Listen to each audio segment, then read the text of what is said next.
Oh no, I almost spilled my drink. Today I want to talk about a phenomenon that I have experienced and I continue to experience on a regular basis. And I get the feeling that you all have experienced it too because I've seen it in the comments before. And as of me making this video now, I'm not sure what I'm going to title it. Is it being marooned mid-conversation? Is it being a conversational straggler? It's one of those things, unless I can come up with a better title by the time I have to title it. This phenomenon happens to introverts in the midst of a conversation. It can be when the introvert is conversing with one person or perhaps a small group. What this conversational straggling, this marooning mid-conversation is someone else is talking to you or to the group, and there's something in what they say sparks something in your brain.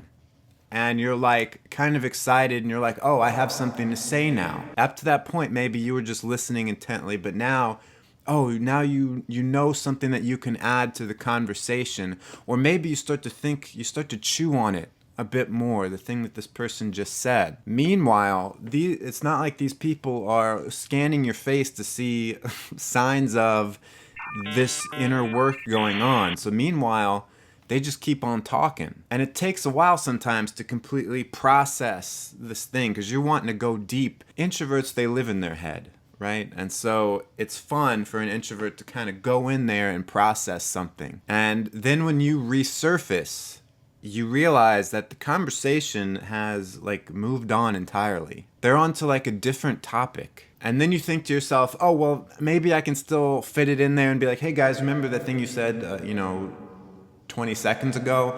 Well, I have blah, blah, blah to say about it. And so you wait. You're waiting for your opening in the conversation.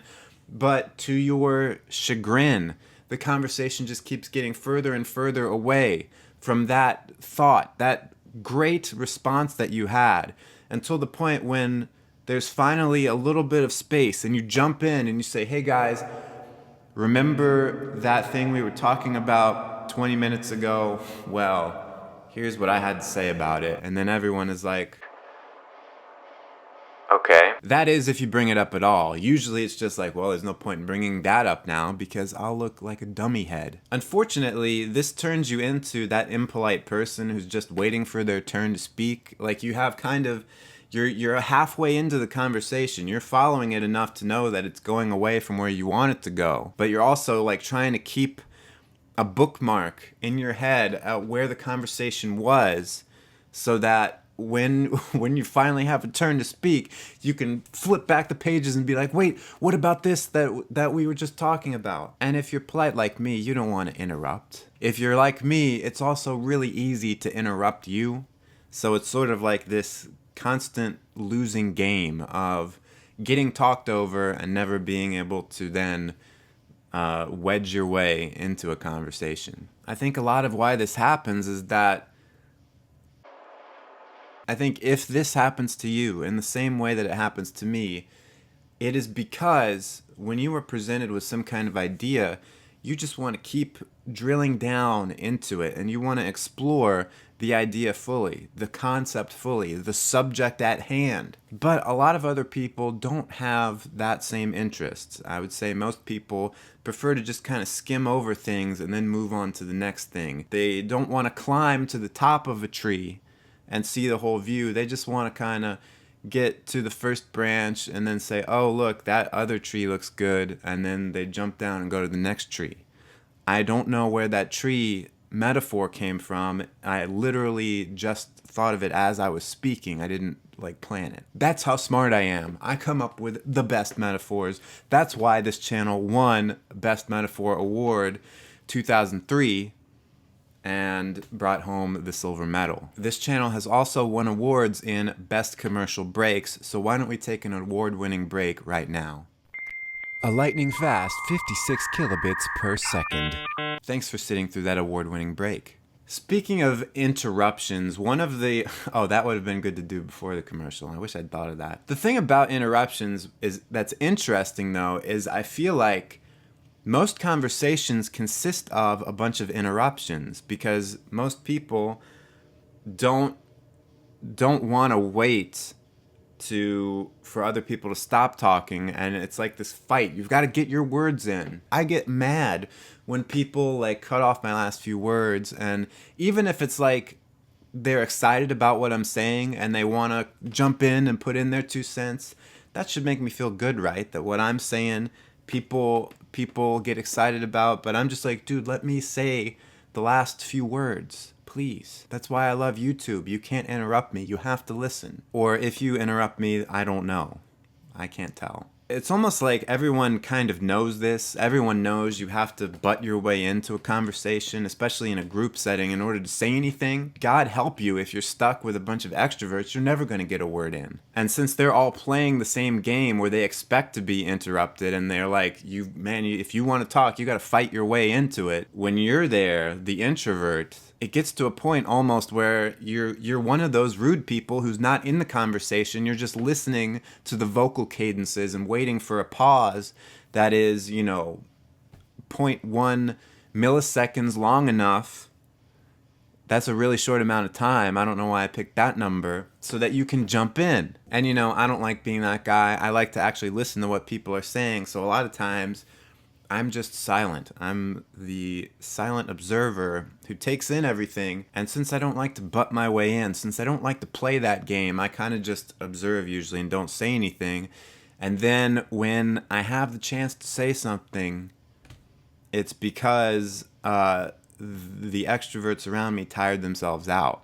Or they like are kind of nice, and then they finally realize, oh, Frank hasn't spoken in the last 3 hours. Let's ask him what he thinks. Of course, when it becomes your turn to speak, when they finally say, oh, FJ, say something, man, by that time, they've taken the conversation perhaps down a path where I'm like lost. I don't know what to say now. I knew what to say 30 minutes ago. Almost like it's pointless for me to talk at this juncture. I don't have nothing to say anymore. Man, this sounds so passive-aggressive, doesn't it? But hey, man, I'm just expressing what's going on. This isn't me painting me or introverts as victims. This is a phenomenon that happens. I've witnessed it many times firsthand. So what do we do? What's the solution? What's my 10-step plan to not get marooned anymore and become like Ben Gunn or Ben Gay or whoever, stuck on the island?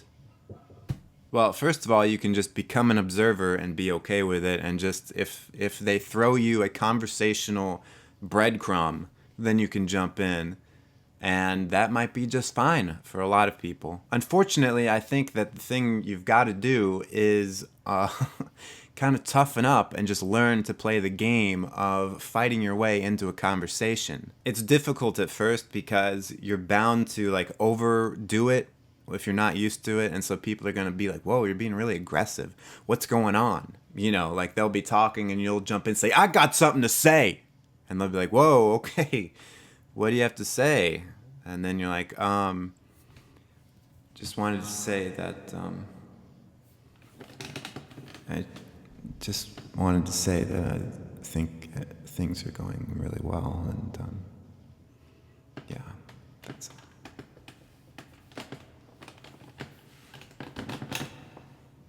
It takes a little time to get used to it.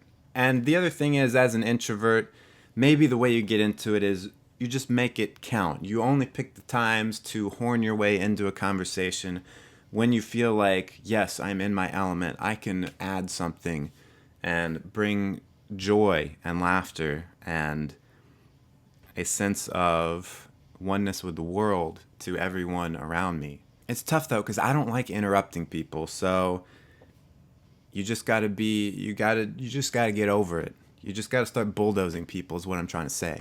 Actually, as I wind this video down, I'm not sure what the answer is, so let me turn to you, the audience, and see what do you recommend? What is the best way to get your way off of the island and back onto the conversational ship if I'm going to draw this metaphor out? Thanks so much for watching, commenting, liking, subscribing, dinging the bell button, sharing this with every single one of your friends, interrupting them mid-conversation to talk about my channel. Thanks for voting for me in the 2003 award voting that I won. And